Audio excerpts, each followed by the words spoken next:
샬롬 샬롬 샬롬 샬롬. 하나님 사랑합니다. 여러분 주 안에서 사랑합니다. 오늘은 민속 명절 추석이죠. 오늘 하루를 하나님께 더욱더 감사하시고 해가 바짝 떴습니다. 연일 계속 비가 오다 먹다 태풍이 불다 하다가 이제 좋은 날씨를 이렇게 허락하시고 이제는 따끈따끈하게 더 따끈한 그 빛으로 인하여서 오곡백과가 더 풍성하게 무르익을 좀 있습니다. 오늘 시편 31편 1절에서 24절 맨 마지막 절에 보니까 야훼를 바라는 너희들아 강하고 담대하라 이렇게 말씀하시네요. 하나님을 바라고 하나님만 바라보고 사는 우리들 주바라기죠. 그래서 주바라기 주만 바라보고 산다고 해가지고 더욱 강하고 담대하게 우리의 삶을 기쁨과 감사로 그렇게 살아내시기를 특별히 오늘은 이제 가족들이 만나기도 하고 귀성하여서 오랜만에 1년 만에 뵙는 분도 있고 몇 달 만에 뵙는 분도 있고 가족들이 다 만나는 그런 날이기도 합니다. 기쁘고 감사하고 즐거운 날과 되시기 바랍니다. 1967년 이스라엘과 아랍연합군과의 전쟁이 6일 만에 끝났다 해서 6.1 전쟁 여러분들 들어보셨죠? 당시 세계는 이 전쟁으로 이스라엘이 당연히 망할 것이다 이렇게 예언을 했습니다. 아랍연합군은 5일 먼이로 엄청난 부를 축적했어요. 어마어마한 군사 장비들을 보유한 상태여서 군사력이나 군인 숫자나 어떤 경제력으로 봐도 도저히 이스라엘과는 비교가 안 될 만큼 강한 나라죠. 그러나 전쟁이 발발하기 전 이스라엘은 이렇게 성명을 발표합니다. 우리는 누구도 공개하지 않은 최신의 무기를 가지고 있다. 이렇게 우리는 그 무기 때문에 이번 전쟁에서 반드시 이기게 될 것이다. 이렇게 성명을 발표했어요. 이 이야기를 듣고 전 세계 군사 전문가들과 미국의 정보 당국은 극비리의 그 정체를 밝히기 위해 나섰지만 어떤 최신 무기도 밝히지를 못했습니다. 이스라엘군은 6일 만에 아랍연합군을 물리치고 성지인 예루살렘을 다시 찾았고 전쟁에서 승리할 수 있었어요. 그래서 6.1 전쟁입니다. 전쟁은 승리를 거두는 그 비밀 병기를 밝혔는데 그 비밀 병기는 바로 그들이 믿는 여호와 하나님이셨습니다. 이야기를 들으면서 이스라엘 사람들의 믿음이 정말 대단하다 이런 생각이 저는 들었습니다. 하나님을 믿는다고 누구나 실제 전쟁에서 이처럼 담대하게 선포할 수 있는 사람이 과연 얼마나 될까요? 저와 여러분이 만약에 그 입장이었다면 그렇게 담대하게 성명 발표를 할 수 있었을까? 저는 이렇게 생각을 해봅니다. 가정이나 직장에 어려움이 생겼을 때 담대하게 하나님이 건져주실 것이다. 이렇게 믿는 그런 마음이 100%이면 아무 염려와 근심과 걱정이 없겠죠. 그런데 우리는 늘 전전긍긍합니다. 솔직히 말해서 이거 어떡하지? 이거 어떡하면 좋지? 이번 고비를 어떻게 넘기지? 늘 이런 생각들을 하죠. 시편 설교는 얼핏 보면 내용이 다 비슷비슷한 것 같아요. 마지막은 거의 야훼를 찬양할지어다, 야훼를 경외할지어다, 감사할지어다 이렇게 끝납니다. 보면 그러나 이 시편 한 편 한 편 강의하면서 하나님의 마음을 우리가 이해하고 갈 것 같다라는 그런 마음을 저는 놓습니다. 하나님께서는 다윗의 믿음을 우리에게 증거하고 싶으신 거예요. 다윗은 정말 하나님을 믿는 아주 완전하게 의지하는 그러한 사람이죠. 다윗은 설교자나 철학자나 성경학자는 결코 아닙니다. 목동이었고 장군이었고 왕이었습니다. 그 말은 다윗은 어느 누구보다도 바쁘고 문제가 많았고 어려움을 많이 겪은 사람이라는 그런 뜻입니다. 그런 와중에 그런 하나님을 믿었죠. 정말 하나님을 믿는다는 것은 어떻게 믿는 것인지 시편 31편을 통해서 한번 저들 한번 곰곰이 묵상해 보시기 바랍니다. 시편 31편에서 다윗은 자신이 너무나 어려운 환경에 있음을 고백하고 있죠. 9절에 보면 얼마나 울었는지 울다 지쳐 내 눈이 시력주서 잃었습니다. 이렇게 고백이 되어져 있습니다. 10절에서는 근력은 고통 속에서 말라버렸고 뼈마저 녹아버렸습니다. 증거하죠. 11절에는 이웃도 친구도 나를 버리고 거기에서 만나는 이마다 나를 피하여 지나갑니다. 13절에는 나를 대적하는 사람들이 함께 모여 내 생명을 빼앗으려고 음모를 꾸밉니다. 이렇게 고백되어 있습니다. 맞습니다. 내가 별 볼 일 없어지면 사람들이 아는 체를 하네요. 그죠? 다 스쳐 지나갑니다. 별로 말 붙이는 사람도 없어요. 그래서 다윗은 지금 그 고백을 하고 있어요. 거리에서 만나는 이마다 나를 피하여 지나갑니다. 광인데도 이렇게 정말 도외시당을 당할 때 얼마나 마음이 아팠을까, 얼마나 자존감이 떨어졌을까요. 그런데 다윗은 7절에 놀라운 고백을 하죠. 주님의 한결같은 그 사랑을 생각할 때마다 나는 기쁘고 즐겁습니다. 이렇게 고백합니다. 이것이 다윗의 믿음입니다. 정말 하나님을 온전하게 믿는 믿음. 주님을 생각할 때마다 기쁘고 즐거운 마음, 어려운 환경일지라도, 어려운 고난이 왔을지라도, 문제 앞에 있을지라도, 사람들이 나를 번체번체 할지라도 이런 믿음이 저와 여러분의 믿음이 되시기를 이 추석 아침에 여러분들에게 선물로 드립니다. 다 받으시기 바랍니다. 아멘. 아멘입니다. 다윗은 전쟁터에서 이 시를 썼습니다. 하나님 우리에게 항상 기뻐하라 말씀하죠. 쉬지 말고 기도하라. 항상 범사에 감사하라. 빌립보서 4장 4절에도 주 안에서 항상 기뻐하라. 내가 다시 말하노니 기뻐하라 강조합니다. 데살로니가 5장 16절에도 항상 기뻐하라. 이는 그리스도 예수 안에서 너희를 향하신 하나님의 뜻이다. 이렇게 말씀하시죠. 야고보서 1장 2절에도 내 형제들아 너희가 여러 가지 시험을 당하거든 온전히 기쁘게 여기라. 이렇게 증거합니다. 항상 기뻐하며 살 수 있는 것. 미친 사람이라 그렇게 할 수 있지 이렇게들 생각하죠. 빈정거리는데 어떻게 맨날 매일매일 아무 일 없이 맨날 기뻐할 수가 있니? 말도 안 되는 소리야. 이렇게들 얘기합니다. 맞는 말입니다. 우리의 삶이 일단은 고난이기 때문에. 그런데 감사하게도 우리는 이 일에 증인을 가지고 있는데 바로 오늘 주인공인 10편 31편에 고백하고 있는 다윗입니다. 다윗이 너무 어려운 환경에서도 계속 기쁨을 되찾아갑니다. 하나님을 정말 믿었기 때문이죠. 어떤 환경에서도 그 환경이 나를 침범할 수가 없다. 하나님으로 인해서 하나님이 계시니까 나는 기쁘다. 이렇게 고백합니다. 하나님이 계시다는 것을 믿고 나를 사랑하신다는 것을 믿고 그리고 하나님이 나와 함께 하신다는 것을 항상 믿었기 때문에 어떠한 처지에 온다 하더라도 어떠한 고난이 온다 하더라도 나는 정말 피난처가 있고 나의 산성이시고 나의 반석이시다. 이렇게 고백을 할 수가 있는 거죠. 1절에서 4절에 보면 내가 주님께 피하오니 내가 피하여 숨을 수 있는 바위 나를 구원하실 견고한 요새가 되어 주옵소서. 주는 나의 피난처십니다. 산성이시고 반석입니다. 3절에 그러죠. 나의 반석과 산성이시니 그러므로 주의 이름을 생각하셔서 나를 인도하시고 지도하소서. 주님께서 나를 지도하시고 인도하소서. 다른 건 다 필요 없습니다. 나의 산성, 나의 반석, 나의 피난처이신 하나님만 계시면 됩니다. 하나님을 정말 믿어진다는 것은 정말 엄청난 일입니다. 많은 사람들이 이것을 믿어지지 않아서 방황합니다. 믿는다 하면서도 다 믿지 못해서 어려운 상황이 다가오거나 정말 견디기 어려운 시험이 오거나 정말 앞이 깜깜한 어떤 문제가 생겼을 때 우리는 당황하죠. 그런데 다윗은 하나님만 계시면 됩니다. 이렇게 고백하고 있습니다. 알튼 링크 레터라는 미국에 천재가 있어요. 그는 박사학위가 10개나 된다 합니다. 대단한 사람이죠. 미국 정부의 고문이기도 했고 세계 관광 명소인 디즈니랜드의 모든 설계를 계획한 사람이라고 그래요. 알튼 링크 레터 러브레터 할 때 레터, 영어로는 편지죠. 편지. 레터, 링크 레터입니다. 성공자, 실력자가 된 그는 어릴 때부터 일단 예수님을 버리고 교회를 떠났다고 합니다.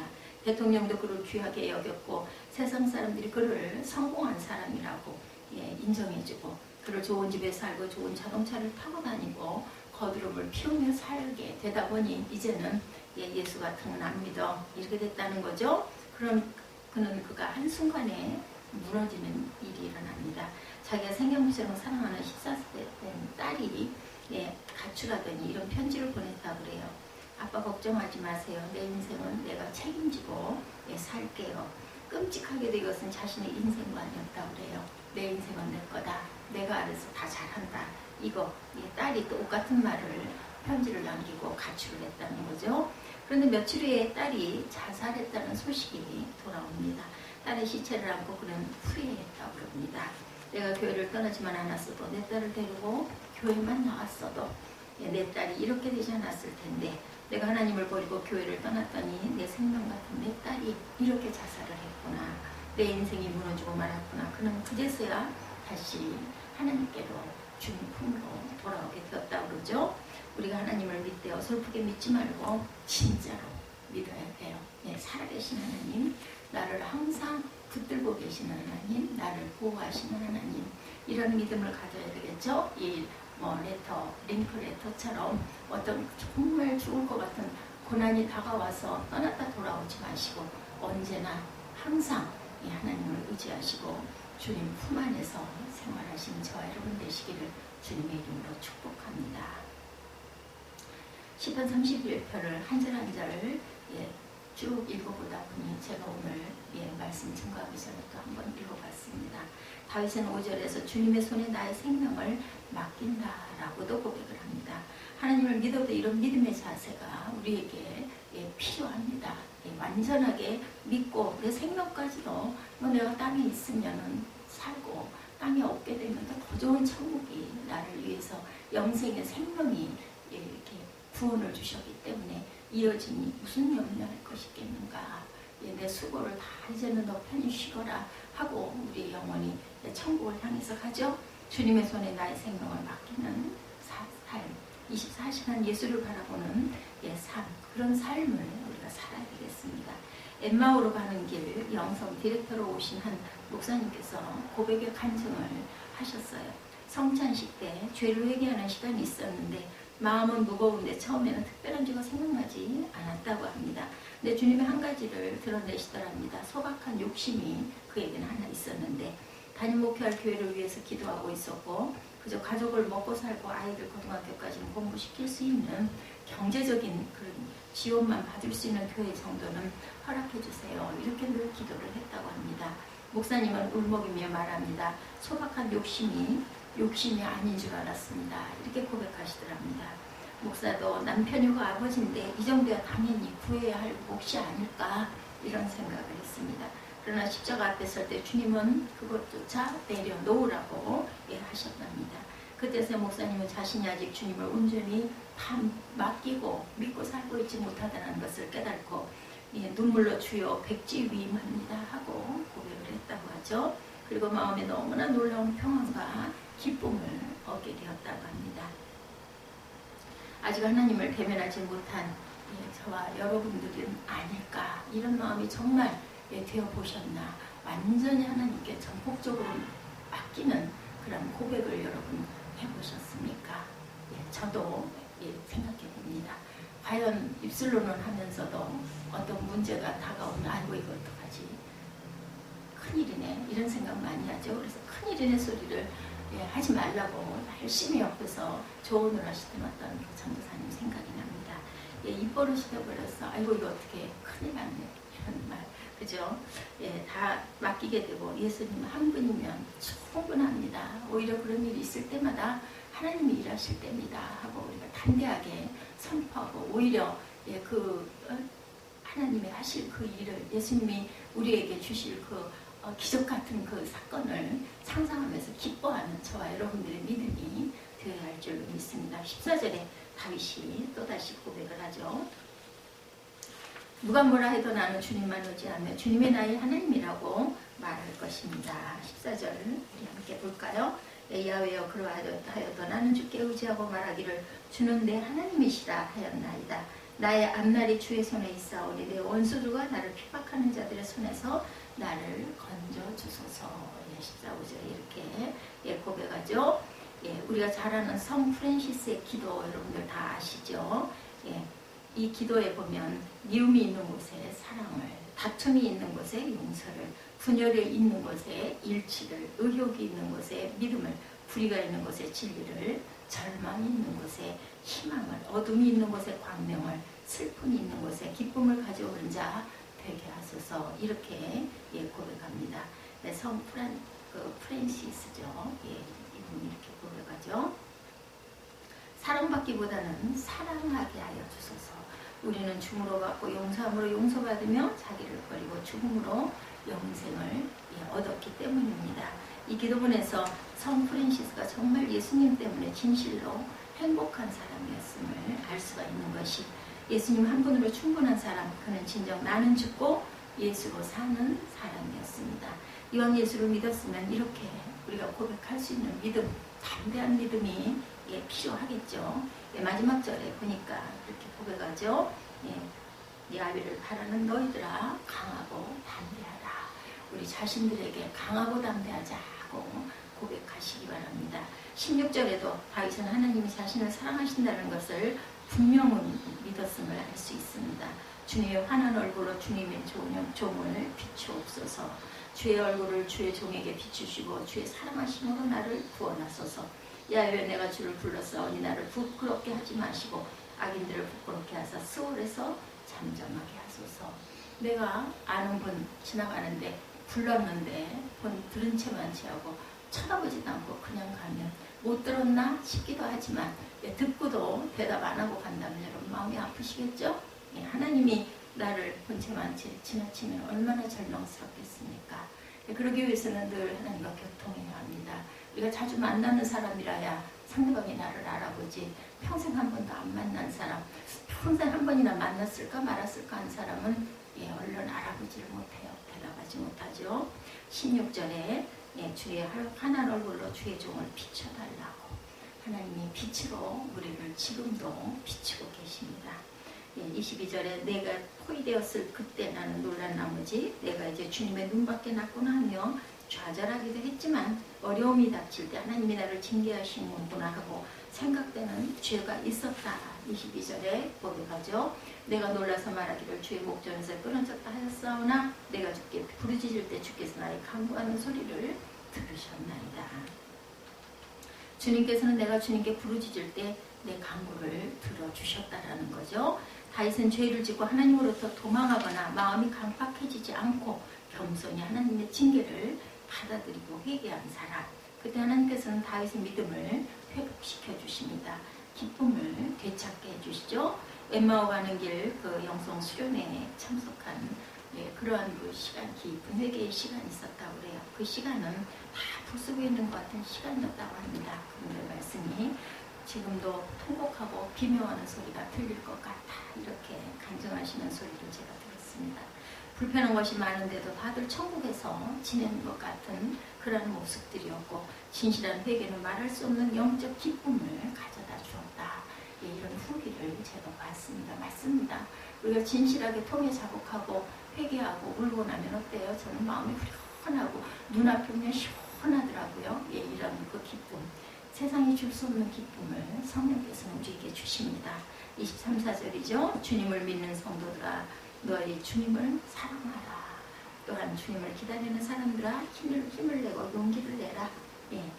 23, 4절 너희 모든 성도들아 야훼를 사랑하라. 야훼께서 진실한 자를 보호하시고 교만한 자에게 엄중히 갚으시느니라. 야훼를 바라는 너희들아 강하고 담대하라.